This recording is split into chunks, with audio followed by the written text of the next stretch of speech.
Hey, what's going on, guys? I got exciting news today, and this is just a quick unscripted segment, just sort of covering it.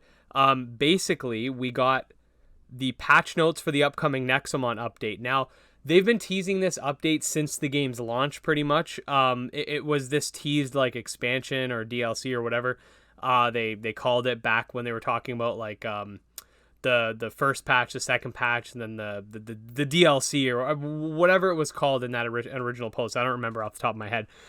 But anyway, this update is going to bring forth the custom mode, which is going to allow you to have various randomizing options. Basically anything you can think of. You're going to be able to completely customize your playthrough. Adding Nuzlocke stuff, randomizing stuff, just anything like that.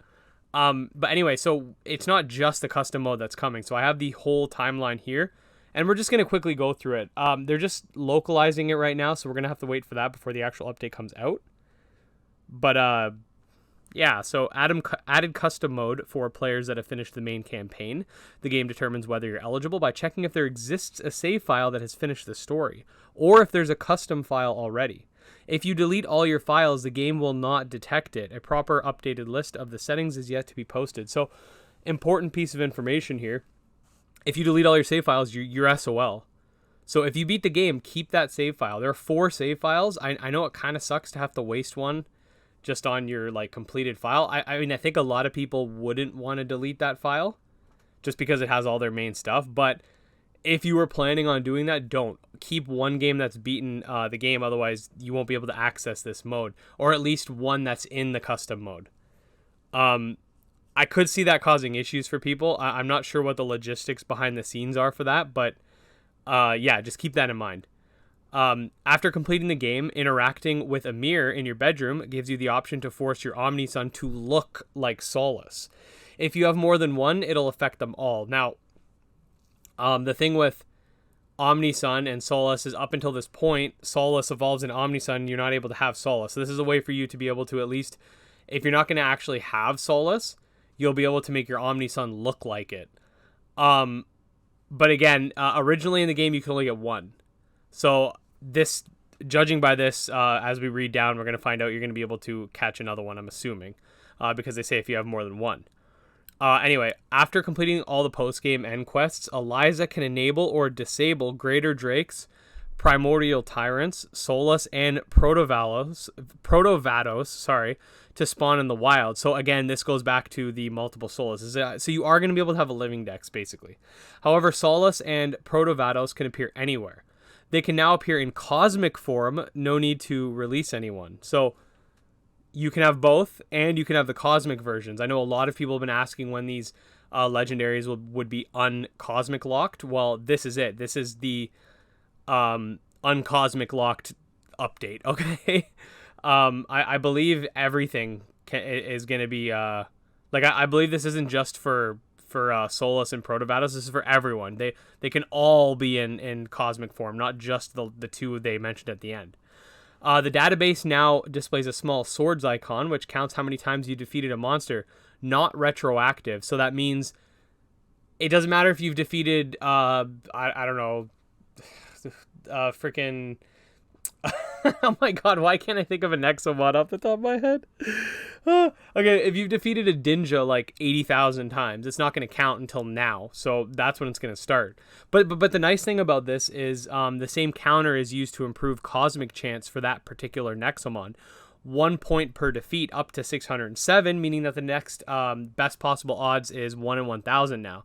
So if you have all the charms, if you've completed the Nexopedia, and you've defeated that specific Nexomon 607 times, your cosmic chances are 1 in 1,000, which is pretty good. Then they just have fixed a texture glitch when the opponent switches out, patch note stuff. They've added localization for a few languages, so you have Japanese, Korean, Chinese simplified, Thai localization, but that's only in the Asian release for Nintendo Switch and PS4. Chinese traditional localization only in the Asian release for Nintendo Switch and PS4.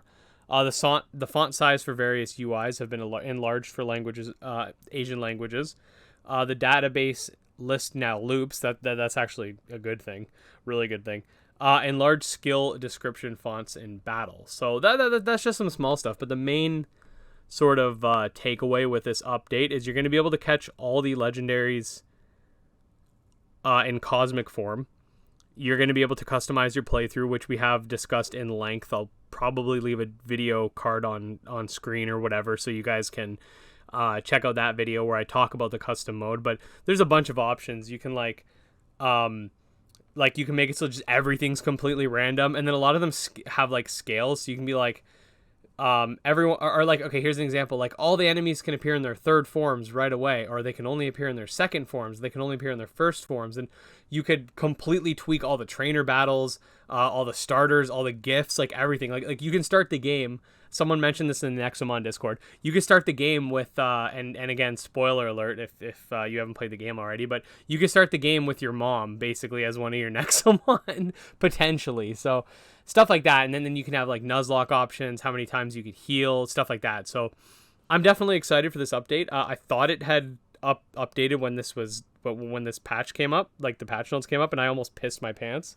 So it's not out yet, but when it does come out, as soon as I possibly can, I do want to stream it. I definitely want, even if it's at some stupid time, like at night, I want to stream this update because it's huge. Like I'm really excited for an actual in-game Nuzlocke mode.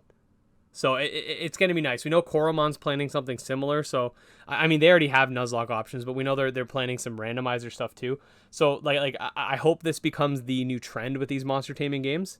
And yeah, before we go, I just wanted to say thank you guys so much. We just hit 10,000 subscribers the day I'm recording this. I'm recording this the day before it actually comes out.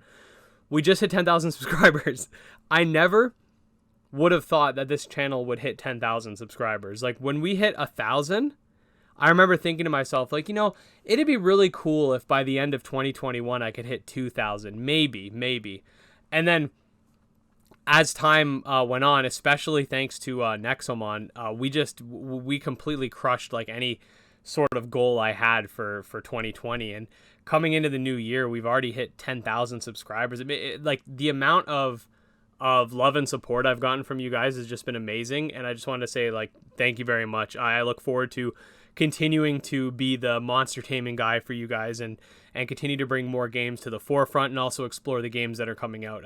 I'm really happy, and this is a huge milestone. And there's been a lot going on in my life. I've been moving. I have another kid on the way. Just a lot of crazy stuff, and you guys have been with me through it all. So thank you guys so much, and we'll see you in the next video. Until next time, peace.